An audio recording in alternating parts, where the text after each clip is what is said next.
누가 복된 자인가 라는 제목으로 말씀 함께 나누도록 하겠습니다.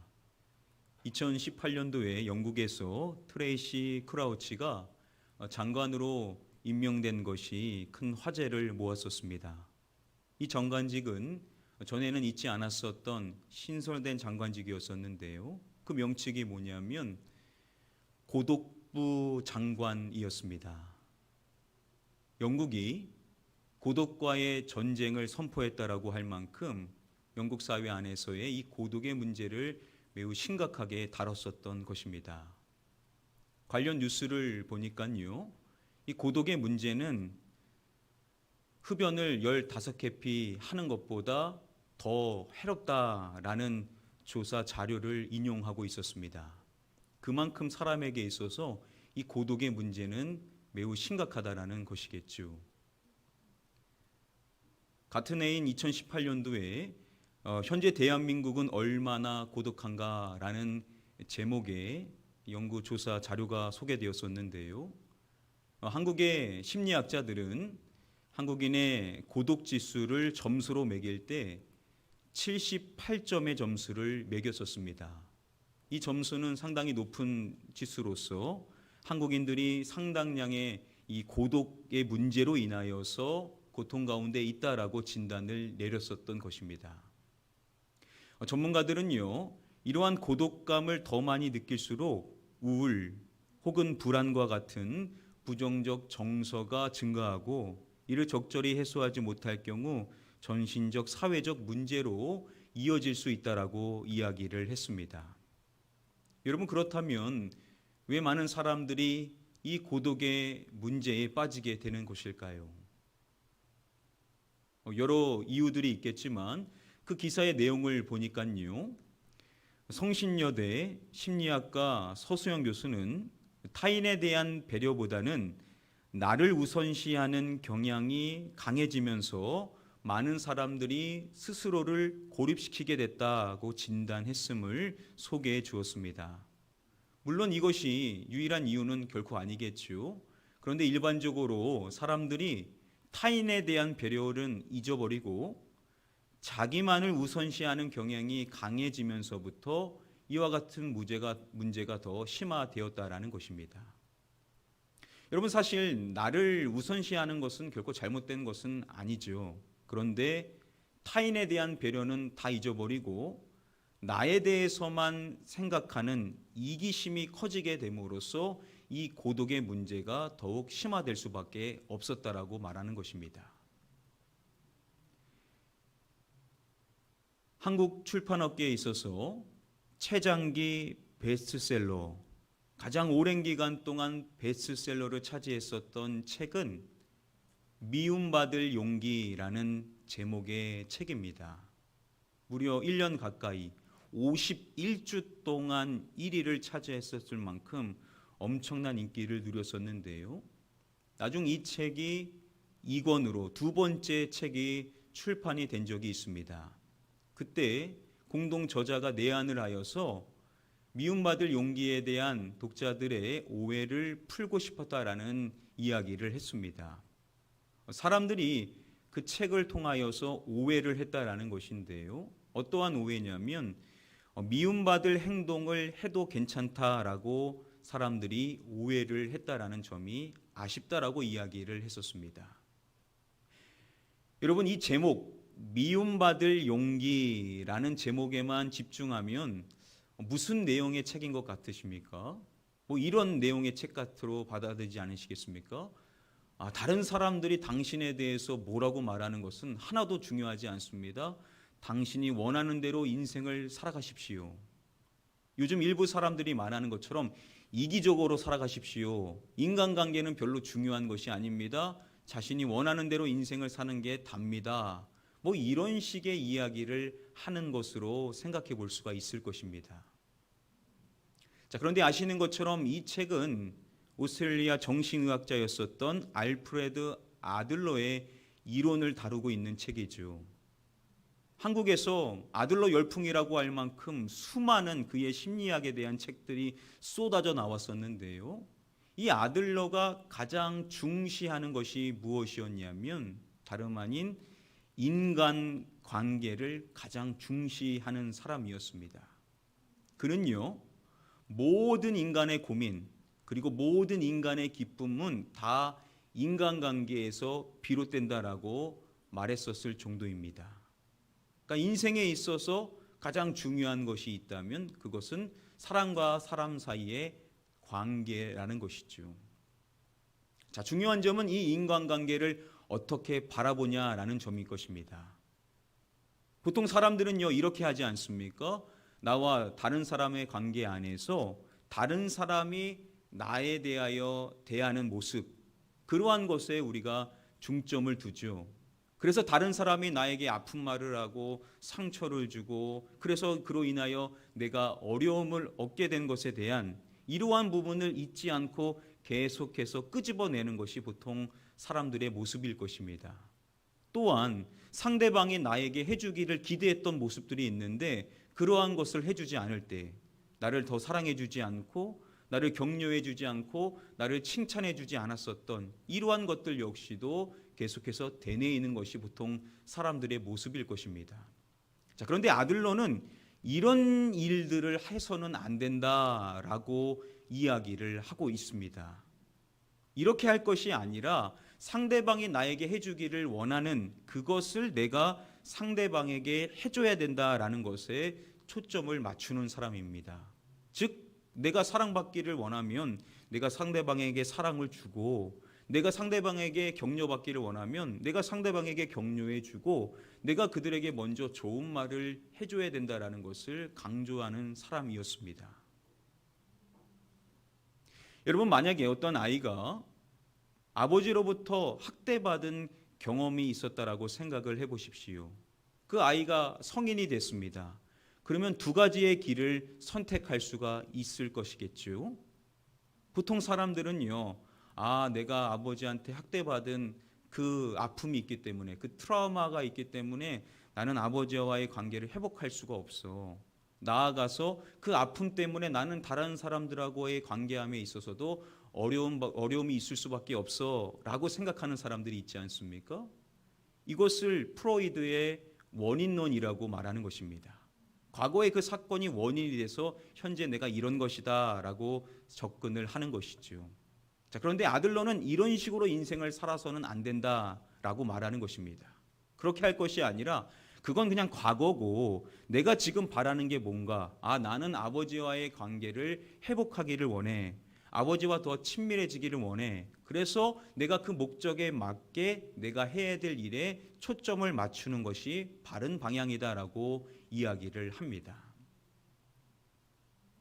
그 미움받을 용기라는 책에 보면요, 이런 식으로 이야기를 하는데요, 자기에 대한 집착을 타인에 대한 관심으로 바꾸라라고 말합니다. 자기에 대한 집착을 버려야 된다는 거죠. 대신 뭘 해야 되냐면 타인에 대한 관심을 가져야만 한다라고 아들러는 말한다라는 겁니다. 2015년도에 YTN 사이언스에서 두 부류의 사람이 뇌를 활용하는 부위가 다르다라는 소식에 대하여서 이야기해 준 적이 있습니다. 그 두 부류의 사람은요, 이타적인 사람, 이기적인 사람, 이기적인 사람, 이타적인 사람, 이 두 부류의 집단은 서로 뇌를 활용하는 부위가 다르다라고 이야기를 합니다. 서울대학교 명예교수협의회 인성교육 집합회에서 간사로 활동하는 이상준이라는 분이 계십니다. 2020년도에 한 책을 냈는데요, 이타적 자존감 수업이라는 책에 보니까 자존감에는요, 두 종류가 있다라고 이야기를 합니다. 요즘에도 여전히 자존감을 매우 강조하지 않습니까? 자, 그런데 한 종류의 자존감은 뭐냐면 뇌 가운데 야성의 뇌라고 불리는 변형계와 연결되어지게 되는 이기적 자존감이 있고, 또한 지성의 뇌로 불리는 대뇌피질과 연관되어지게 되는 이타적 자존감이 있다라고 말합니다. 우리 주변에도 이러한 사람들이 있습니다. 자존감은 꽤 높은 사람인 것 같습니다. 그런데 인성에 문제가 있어요. 그래서 다른 사람들을 대함에 있어서 보여서는 안 되는 모습을 보이는 사람이 있습니다. 그러니까 자존감이 낮아서도 그런 거라고 해석할 수 있지만 자존감이 높은 사람일 때도 있는데 그러한 사람들은 어떠한 자존감이 높은 사람이냐면 이기적인 자존감이 높은 사람이다라고 이상준은 말합니다. 자, 그러면서 이타적 자존감을 강조할 때 그가 한 인터뷰에서 성경의 말씀 가운데 다음의 말씀을 인용한 적이 있습니다. 그 말씀이 뭐냐면 사도행전 20장 35절의 말씀입니다. 오늘 본문의 말씀이죠. 우리 함께 한 목소리로 말씀을 읽어보도록 하겠습니다. 범사에 여러분에게 모본을 보여준 바와 같이 수고하여 약한 사람들을 돕고 또 주 예수께서 친히 말씀하신 바 주는 것이 받는 것보다 복이 있다 하심을 기억하여야 할지니라. 이 말씀은 바울이 예루살렘으로 올라가기 전에 마지막으로 했었던 설교의 한 부분의 내용입니다. 바울이 사람들에게 말할 때요, 예수님께서 친히 말씀하셨던 그 말씀을 기억해야 된다라는 이야기를 한 것입니다. 여기서 예수님께서 하신 말씀으로 인용되어지는 말씀은 학자들에 따르면 복음서에 기록되어져 있는 말씀은 아니라고 합니다. 자, 그런데 당시 사람들은 구전으로 전해졌었던 예수님의 이 말씀을 기억하고 있었다라는 것이죠. 그 말씀을 우리도 기억해야 된다라는 것을 이야기해 주는 것인데요. 예수님의 그 하신 말씀에 대한 내용을 보면 두 가지에 대한 것을 말합니다. 첫 번째 것과 또 두 번째 것을 비교하면서 예수님이 말씀하셨다라는 것을 바울이 밝히는 것인데요. 첫 번째는 무엇입니까? 주는 것에 대해서 말하고 또한 두 번째는 받는 것에 대한 이야기를 예수님이 하셨다라는 겁니다.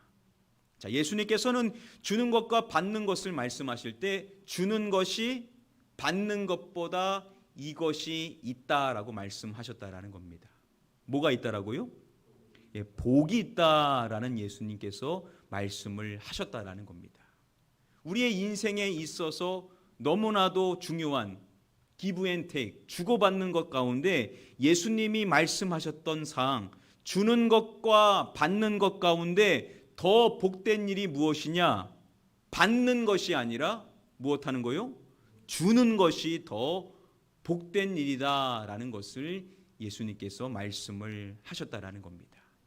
우리가 인생을 살아가면서 주고받는 많은 과정들이 있을 것인데 우리가 늘 기억해야 될 사항이 뭐냐?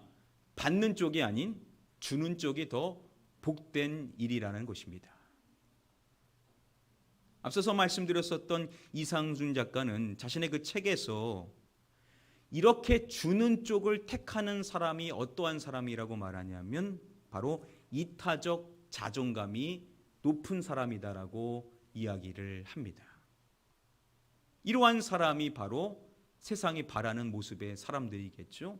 이타적 자존감이 높아서 다른 사람들에게 줄 아는 사람이 나와 다른 사람의 인생을 윤택하게 한다라고 이야기를 합니다. 미움받을 용기라는 그 책에 보니까요, 행복에 대한 정의를 해줍니다. 행복을 뭐라고 정의하냐면요, 행복이란 타인에게 도움이 된다고 느끼는 공헌감이다라고 정의를 합니다. 행복은 뭐냐면요, 내가 다른 사람에게 도움이 된다라는 것을 느끼는 그 공헌감 자체가 행복이다라고 아들러는 말한다라는 겁니다. 자, 그러면서 그 두 번째 책에서 실천 사항으로 제시할 때 이러한 명령의 말을 합니다.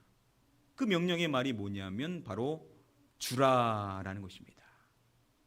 우리가 다른 사람에게 주는 것, 그것이 내가 타인에게 도움을 준다라는 것을 느낄 수 있는 공헌감을 얻게 하기 때문에 그 주는 행위 자체가 우리를 행복하게 해줄 수 있다라고 아들러는 이야기를 한다라는 것입니다.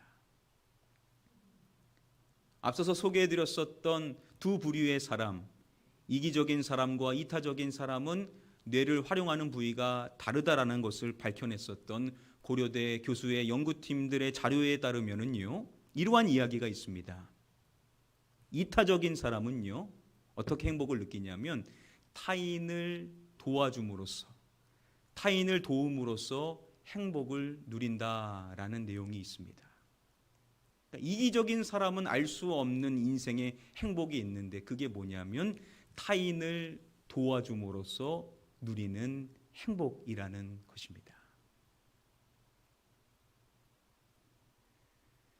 여러분 혹시 헬퍼스 하이라고 들어보신 적이 있으신지요? 이 헬퍼스 하이를 소개해주는 영상을 준비해봤습니다. 우리 잠시 영상 함께 보시도록 하겠습니다.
생로병사의 비밀이라는 다큐멘터리에서도요, 이 헬퍼스 하이에 대해서 소개를 해준 적이 있습니다. 자원봉사를 하는 95%가 봉사 후에 신체적, 정신적 포만감을 경험했었는데 이 헬퍼스 하이를 경험하는 사람은요, 어떠한 유익을 누린다라고 말하냐면 콜레스테롤과 혈압의 수치가 낮아지고 행복 호르몬으로 불려지는 엔드로핀이 평소의 3배 이상으로 증가되어진다라고 합니다. 이렇게 우리가 누군가를 돕는 일을 한다라는 것은 우리에게 매우 유익할 수가 있다라는 것이죠. 오래전 자료입니다. 2003년도 자료에 보니까요, 한국인의 70%가 개신교를 이러하다라고 간주한다라는 조사 자료였습니다. 한국인의 70%가 개신교를 어떻게 여긴다라고 말했을까요? 개신교가 이기적이다라고 여긴다라는 조사 자료였습니다. 오래전부터 한국의 많은 사람들이요, 개신교인을 이기적인 존재로 여기게 되었다라는 겁니다. 여러분, 이것은 오늘날 훨씬 더 강화되었지 않겠습니까? 우리가 2021년도 신앙의 목표로서 마지막 4번째 목표, 한 영혼 전도의 목표를 갖고 있죠. 그래서 여러분들의 그 소중한 한 영혼을 전도하기 위해서 다들 애쓰시고 계실 텐데요.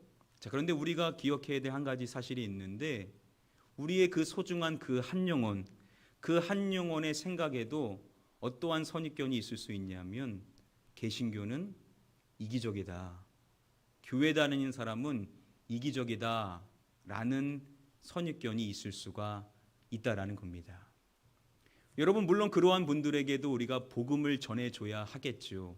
자, 그런데 그보다 먼저 이루어져야 될 작업이 있다라고 한다면 그분들이 가지고 있는 이러한 선입견을 최대한 깨주는 작업이 필요하다라고 말할 수가 있을 것입니다. 자신의 생각이 맞지 않다라는 것이 그들의 생각 안에 들어와야 우리가 전하는 이야기가 그들의 귀에 들릴 수가 있겠죠. 여러분, 어떠한 사람이 이기적인 존재의 이야기를 귀담아 들으려고 하겠냐라는 것입니다. 자, 그래서 우리가 해야 될 일이 바로 이러한 작업인데 어떻게 우리가 그들이 가지고 있는 이러한 선입견을 깰 수가 있을 것인가? 어떻게 그들에게 생각의 전환을 줄 수가 있을 것인가? 다른 것이 아니겠죠? 우리의 삶을 통하여서 이타적인 그리스도인의 모습을 그들이 볼 수 있도록 해줘야만 할 것입니다. 자, 그래서 오늘 여러분들에게 여러분들의 그 소중한 한 영혼을 위하여서 실천해야 될 세 가지의 사항에 대하여 하나씩 간략하게 말씀을 드리고자 합니다. 자, 먼저 첫 번째는 이것입니다. 말을 많이 들어주고 인정해 주는 말을 해주라라는 것입니다. 자, 한번 따라해 주시겠습니까? 말을 많이 들어주고 인정해 주는 말을 해주라. 여러분들이 그분들과 대화를 할 때 듣는 쪽이 되어야 한다라는 것이죠. 자, 그러면 어떠한 분들은 제 그 소중한 한 영혼은 말이 없습니다, 목사님. 둘 다 말 안 하면은 침묵만 흐를 텐데 어떻게 해야 됩니까? 제가 드리는 말씀은 그분이 말을 끊을 수 있도록 여러분들이 유도해 주셔야 된다라는 것입니다. 그래서 상대방의 관심과 자신의 일에 대하여서 이야기할 수 있는 분위기를 형성해 줘서 이야기해 줄 때 경청해 주고 맞장구를 쳐줘야 된다라는 것이죠. 그리고 꼭 해주셔야 될 말이 인정해 주는 말입니다. 칭찬, 격려, 감사, 어떠한 말이든지 간에 그 영혼이 존재한다라는 사실만으로 인정해 줄 수 있는 사항들이 있지 않습니까? 그러한 사항의 말들을 여러분들의 입을 통하여서 고백을 해줘야만 한다라는 겁니다. 말하지 않아도 알 수 있습니까? 라고 생각하실 수 있으실 텐데 아닙니다. 말해줘야 알 수가 있습니다. 그래야 여러분들의 그 사랑이 전달이 되어질 수가 있다라는 것이죠. 자, 그래서 한 주간 여러분들 실천해 주실 때 듣는 쪽이 되셔서 상대방이 하고 싶은 이야기를 마음껏 해줄 수 있도록 해주시고 그 말을 할 때 또 여러분들이 격려해주고 칭찬해주고 감사의 말을 전해주는 인정의 말을 해주시면 되시겠습니다. 자, 이게 첫 번째 실천 사항이고요. 다음으로 두 번째 실천 사항입니다. 상대방이 좋아할 만한 선물을 해주라라는 것입니다. 한번 따라해 주시겠습니까? 상대방이 좋아할 만한 선물을 해주라. 여러분들께서 그 영혼을 생각했을 때 그 영혼이 필요하다라고 생각되어지는 선물이 있죠. 그것을 줄 수도 있겠지만 그렇게 하기보다는 상대방이 받았었을 때 좋아할 만한 선물을 해줘야만 한다라는 겁니다. 제가 전에 있던 교회에서 한 집사님이 남편을 전도하기 위해서 정말 부지런히 노력하시는 분이 계셨거든요. 자, 그런데 제가 그분을 위하여서 책을 선물해 줬습니다. 그런데 나중에 너무 죄송했어요. 알고 보니까 교회 성도님들 가운데 똑같이 다 그분의 책을 다 선물해 준 거예요. 근데 그분이 사실 아직 교회가 뭔지도 모르고 신앙이 뭔지도 모르는데 여러분 그 내용이 들어오겠냐라는 겁니다. 아차 싶었습니다.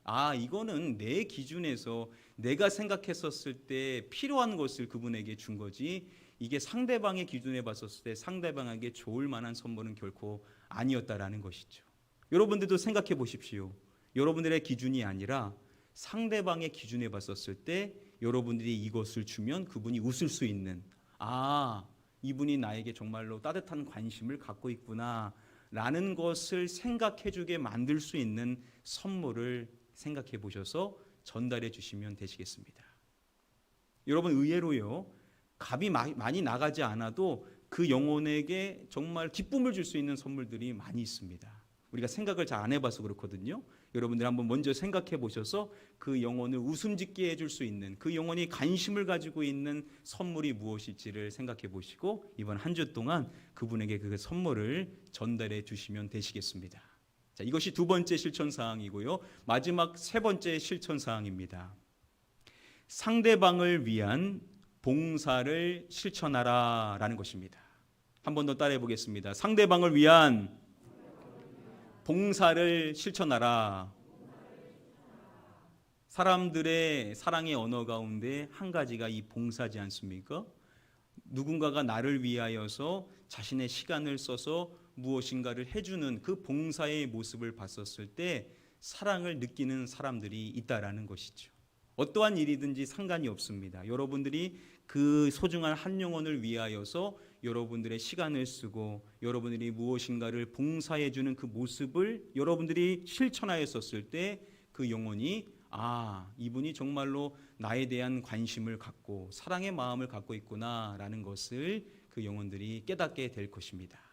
자, 이렇게 한 주간 여러분들이 여러분들의 그 소중한 한 영혼을 위하여서 주는 쪽을 선택하셔야 된다라는 것이죠. 그래서 말을 해줄 때 인정해주는 말을 해주시면 되시고 또 그 영혼이 좋아할 만한 선물을 주시면 되시겠고 또한 그 영혼을 위한 봉사를 해주시면 되시는 것입니다. 여러분, 이 세 가지를 실천하실 때 이 말씀을 늘 기억해 주시기를 바랍니다. 주는 것이 받는 것보다 복이 있다. 주는 것이 받는 것보다 복이 있다. 우리도 사람인지라 이기적인 자존감이 왜 없겠습니까, 우리에게. 그래서 자꾸만 주는 쪽이 되면 손해보는 거 아닌가, 나만 늘 희생해야 되는 거 아닌가 라는 생각이 들 수 있는데 그럴 때마다 여러분 이 말씀을 기억하시면 되시겠습니다. 주는 것이 받는 것보다 뭐가 있다라고요? 복이 있다라는 겁니다. 주는 쪽을 택할 때 여러분들의 인생이 복이 있다라는 것이죠. 여러분들이 주는 쪽의 인생을 살아갈 때 하나님은 여러분들의 인생에 더 많은 복을 허락하셔서 여러분들을 통하여 복이 흘러넘칠 수 있도록 축복해 주실 것이라는 것입니다.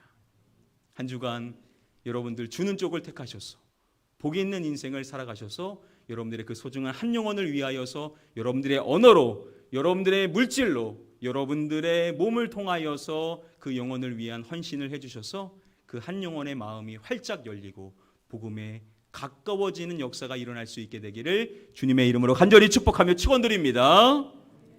이제 말씀을 맺도록 하겠습니다. 자, 여러분들 오늘 주보 안에도 보시겠습니까? 우리가 함께 암송해야 될 축복의 말씀 11번째 말씀 카드가 들어 있습니다. 너무나도 귀중한 말씀인 오늘 본문의 말씀 후반부인 사도행전 20장 35절의 말씀입니다. 우리 말씀 카드 보면서 같이 한번 읽어볼까요? 시작. 주 예수께서 친히 말씀하신 바 주는 것이 받는 것보다 복이 있다 하심을 기억하여야 할지니라. 우리가 한 주간 살아가면서 이 말씀을 계속해서 우리의 마음에 새기면 되는 것이죠. 그래서 주는 것이 복된 일이라는 사실, 이 주는 것이 행복한 일이라는 사실, 이 주는 쪽에 예수님이 원하시는 그 마음이 흘러나는 곳이라는 것을 기억하시고 여러분들이 이 말씀을 되뇌이면서 여러분의 그 한 영혼을 위하여서 주는 일을 해주시면 되시겠습니다. 우리가 그냥 암송도 할 수 있겠지만 우리가 신앙의 목표로 잡았기 때문에 우리가 이 말씀을 여러분들의 각 가정에다가 부착해 주시고 그래서 이것을 우리가 함께 확인해 보며 우리 가나안 교회가 계속해서 이 말씀 암송을 하는 가정으로 나아가고 있구나라는 것을 보여주는 일에 여러분들이 동참해 주시기를 부탁을 드립니다. 저도 여러분들의 이 삶의 터전들을 생각할 때마다 그 복이 있고 여러분들을 통하여서 하나님의 은혜가 흘러넘칠 수 있는 그런 축복의 터전이 되고 축복의 차량이 되고 또 여러분들의 축복의 일터가 되기를 계속해서 축복하며 기도를 하고 있습니다. 저 역시도 이번 주에 이 소중한 말씀 11번째 말씀 카드도 제가 딱 제일 잘 볼 수 있는 곳에다가 이미 부착을 해놨습니다. 한 말씀 한 말씀 암송할 때마다 제 마음이 너무나도 부유해지는 것을 느낄 수가 있습니다. 이게 나 혼자 하는 것이 아니라 우리 온 성도님들이 함께 이 말씀을 암송하고 있기 때문에 하나님께서 말씀으로 우리 교회를 하나 되게 하실 것을 기대하는 마음이 계속해서 커져나가기 때문에 기쁨의 마음이 계속 샘솟는 것을 경험하게 됩니다. 여러분들께서도 오늘 가정으로 돌아가셔서 이 말씀 여러분들의 가장 잘 볼 수 있는 곳에 부착을 해주시고, 또 기왕이면 우리 교회 네이버 카페가 있습니다. 거기에다가 우리 말씀 암송 인증하는 거 찍으셔가지고 올려주시고, 혹시 방법이 어려우시면 우리 전도사님들에게 보내주시면 대신 올려주십니다. 또 우리 순장님들도 한 번쯤 우리 순원분들의 가정에 방문하셨을 때 또 촬영해 주셔서 대신 올려주셔가지고, 우리 가나안 교회가 이 말씀 암송하는 첫 번째 신앙의 목표를 계속해서 추구하며 나아가고 있다는 것을 우리 온 성도님들이 볼 수 있는 일을 함께 동참해 주시기를 바랍니다. 마지막으로 축복합니다. 여러분들 한 주간 주는 쪽이 더 복 있는 인생이라는 말씀을 기억하시면서 여러분들의 그 한 영혼을 위하여서 여러분들의 언어를 통하여 여러분들의 그 사랑을 전해주시고, 여러분들의 물질을 통하여서 그 사랑을 전달해 주시고, 여러분들의 몸을 통하여서 사랑을 전달해 주셔서 여러분들의 그 소중한 한 영혼이 하나님을 사랑을 알고 복음으로 다시금 하나님 앞에 나아갈 수 있는 영혼이 될 수 있게 되기를 주님의 이름으로 간절히 축복하며 축원드립니다. 우리 함께 이 시간 찬양하겠습니다. 주님 나를 택하사.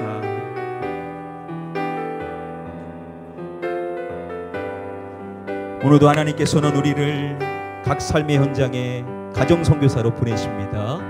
주님 나를 택하사 잃어버린 자에게 아버지의 사랑을 나누게 하시네.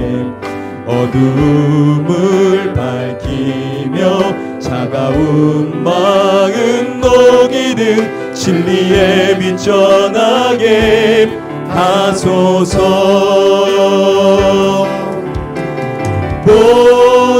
보내소서. 시련이 찾아올 때도 주님의 눈물 기억하게 하소서. 보내소서. 주께서 가신 길을 나도 걸어가게 하소서. 성령으로 택하사.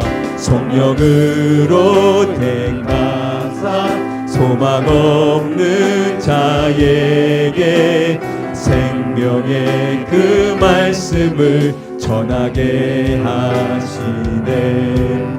목자 없는 양같이 방황하는 저들에게 주의 사랑 전하게 하소서.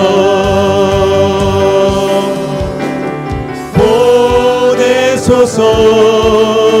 시련이 찾아올 때도 주님의 눈물 기억하게 하소서. 보내소서. 주께서 가신 길을 나도 걸어가게 하소서. 보내소서. 보내소서. 시련이 찾아올 때도 주님의 눈물 기억하게 하소서. 보내소서.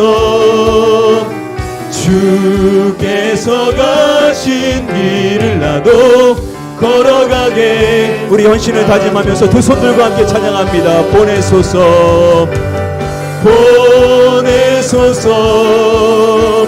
시련이 찾아올 때도 주님의 눈물 기억하게 하소서. 보내소서. 주께서 가신 길을 나도 걸어가게. 우리 목소리 높여 마지막으로 고백합니다. 보내소서. 보내소서. 시련이 찾아올 때도 주님의 눈물 기억하게 하소서.